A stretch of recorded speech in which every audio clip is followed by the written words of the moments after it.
La fotosíntesis es uno de los procesos bioquímicos más importantes del planeta. Gracias a ella, las plantas son capaces de captar energía del sol y transformarla en energía química utilizable. A través de estos procesos, las células vegetales convierten el dióxido de carbono y agua en glucosa y oxígeno.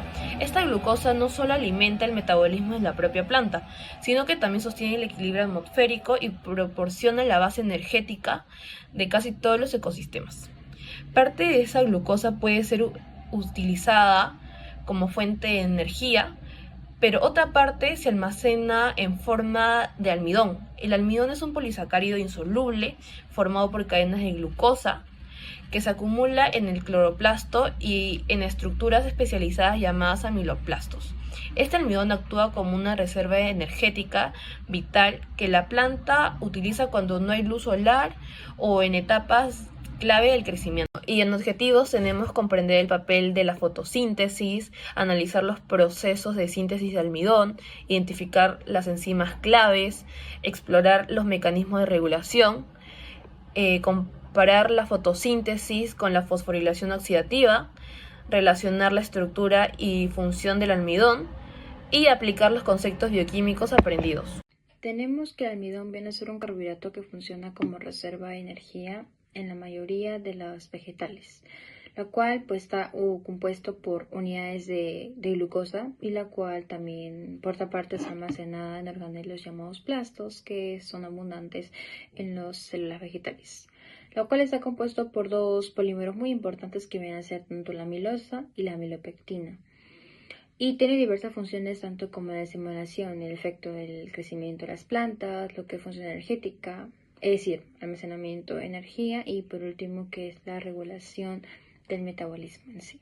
Vamos a hablar un poco de la síntesis del almidón, la cual consta un total de 5 etapas. En la primera etapa vamos a ver que la planta va a capturar primero lo que es el dióxido de carbono y lo que es el agua, a partir de energía solar para poder producir glucosa. Entonces, a partir de este medio, de este azúcar, se va a sintetizar lo que es el almidón. En la segunda etapa tenemos que la glucosa se va a transformar en glucosa 1-fosfato, lo cual va a haber una enzima llamada ADP, glucosa pirofosforilasa, la cual va a catalizar la reacción entre el glucosa 1-fosfato más el ATP y va a generar ADP-glucosa. En la tercera etapa tenemos que la ADP-glucosa va a ser utilizada por las sintetasas del almidón para poder crear cadenas largas. En este caso tenemos la GBSSI, la cual es una enzima que va a catalizar las cadenas lineales y está relacionada con la formación de la amilosa. Y por otra parte tenemos la SSS, que es una enzima que va a catalizar las cadenas de glucosa ramificada, la cual tiene que ver con la síntesis de la amilopectina. En la cuarta etapa vamos a ver la enzima de ramificación de almidón, que primero va a introducir puntos de ramificación en la cadena, transformando a algunas de las cadenas lineales en amilopectina, aumentando así la capacidad de almacenamiento de energía. Y por otra parte tenemos la quinta etapa, que viene a ser que las moléculas de almidón consiste en una mezcla tanto de dos polímeros, que en este caso es la amilopectina y la amilosa, la cual se van a almacenar en forma de gránulos dentro de los cloroplastos, como podemos encontrar en las hojas, y en el amiloplasto, como también lo vamos a encontrar en los tubérculos. Regulación de la síntesis de almidón. La síntesis de almidón es un proceso complejo y altamente regulado que ocurre tanto en el citosol como en los platidios, especialmente en el cloroplasto. Para que la síntesis se lleve a cabo de manera eficiente, el sistema de la planta activa varios mecanismos de regulación. Uno de ellos es la regulación por luz y oscuridad, que permite ajustar la producción de almidón según el ciclo día o noche. También interviene el control enzimático, dando enzimas claves que son activadas dependiendo de las condiciones celulares. Además, la planta responde a señales internas a través de la regulación por intermedios metabólicos, que detectan los niveles de azúcares disponibles. Finalmente, existe la regulación genética y hormonal, que ajusta la expresión de los genes involucrados y responde a señales hormonales según las necesidades del crecimiento o almacenamiento. Todos estos mecanismos trabajan juntos para asegurar que el almidón se pueda producir solo cuando es necesario y en las cantidades adecuadas. Hola a todos, yo soy Ruth Peña. El día de hoy les voy a hablar un poco más sobre la fotosíntesis. Primero mencionar que la fotosíntesis es un proceso fundamental en la vida en la Tierra.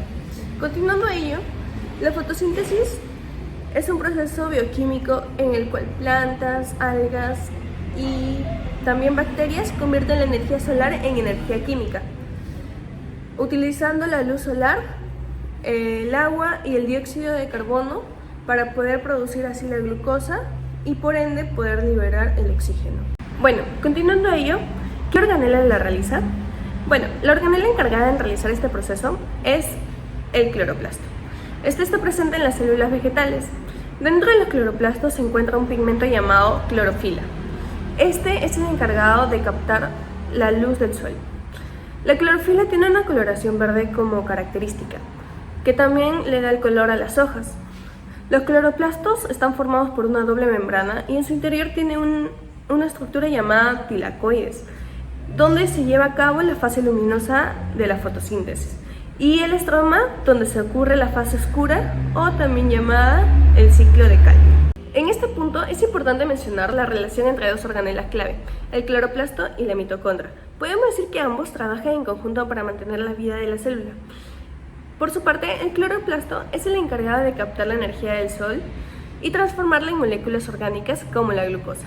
Por su parte, la mitocondria utiliza la glucosa para realizar el proceso de respiración celular, generando así el ATP, la principal moneda energética de las células.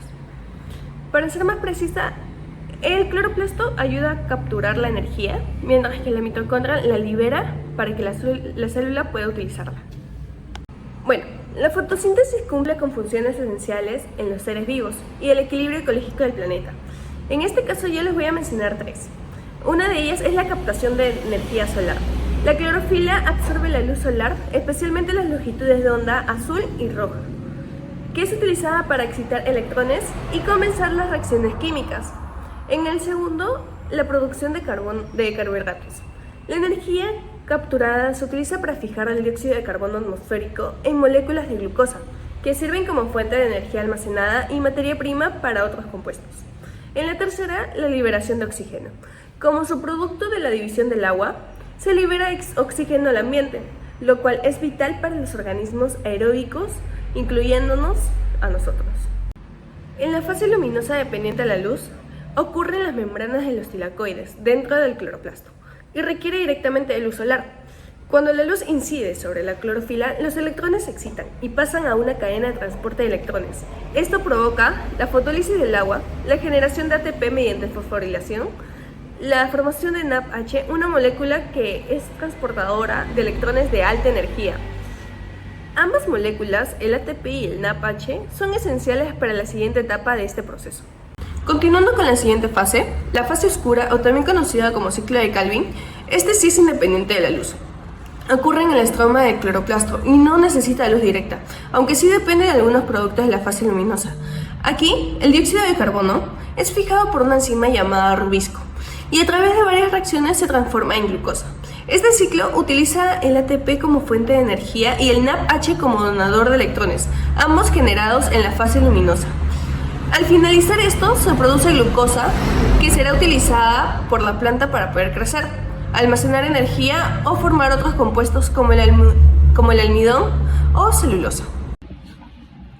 Comparación de procesos de la fotosíntesis y fosforilación. Aunque ambos generan energía para la célula, ocurren en lugares distintos y con mecanismos diferentes. La fotosíntesis se da en las plantas, algas y en algunas bacterias, dentro de los cloroplastos, y necesitan la luz solar, dióxido de carbono y agua para funcionar. Su producto principal es la glucosa, junto con oxígeno como subproducto. Este proceso tiene dos fases que dependen de la luz y otra que no, conocida como el ciclo de Calvin. En esta fase, la planta capta la luz y la convierte en energía química, produciendo ATP y NADPH. En cambio, la fosforilación oxidativa ocurre en mitocondrias de casi todas las células, tanto animales como vegetales. Aquí se usan moléculas como NAD y FAT para transferir electrones a través de la cadena transportadora, lo que permite la producción de ATP. Este proceso no necesita luz, sino compuestos químicos que provienen, por ejemplo, de la glucosa. Ambos procesos producen ATP. para formar distinta. La fotosíntesis lo hace usando energía solar, mientras que la fosforilación lo logra mediante el movimiento de protones generado por electrones, y mientras que la fotosíntesis almacena energía en forma de glucosa, la fosforilación la transporta en ATP utilizable directamente por las células.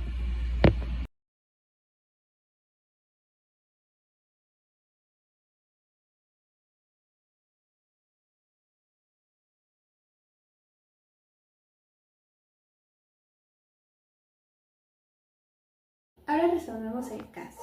Durante una práctica de fisiología vegetal, estudiantes universitarios detectaron un crecimiento anormal de plantas Arabidopsis thaliana modificadas genéticamente. Estas presentaban una biomasa baja, hojas pálidas y falta de almidón. La falta de almidón se determinó gracias a la prueba de Lugol. Recordemos que la prueba de Lugol permite que el almidón absorba todo el yodo y por lo tanto se tiñe de color azul. A pesar de recibir luz adecuadamente, presentaban una actividad fotosintética reducida en un 30%, por lo tanto íbamos a encontrar un ATP bajo y la NADPH. El análisis genético reveló una mutación en la enzima ADP-glucosa pirofosforilasa. Recordemos que esta enzima permite que el ATP más la glucosa 1-fosfato pasen a ser ADP-glucosa y pirofosfato. El ADP-glucosa es importante para la síntesis de almidón. Por lo tanto, esta alteración impidió el almacenamiento de almidón, afectando el metabolismo nocturno y el crecimiento. En conclusión, la fotosíntesis, la síntesis y regulación del almidón y la fosforilación oxidativa son procesos claves en la obtención y uso eficiente de energía en los organismos, mientras que la fotosíntesis utiliza la luz solar como fuente energética para producir compuestos orgánicos. La fosforilación oxidativa aprovecha la energía química de estos compuestos, destacando dos mecanismos complementarios que permiten la supervivencia y el metabolismo celular en plantas y en seres vivos.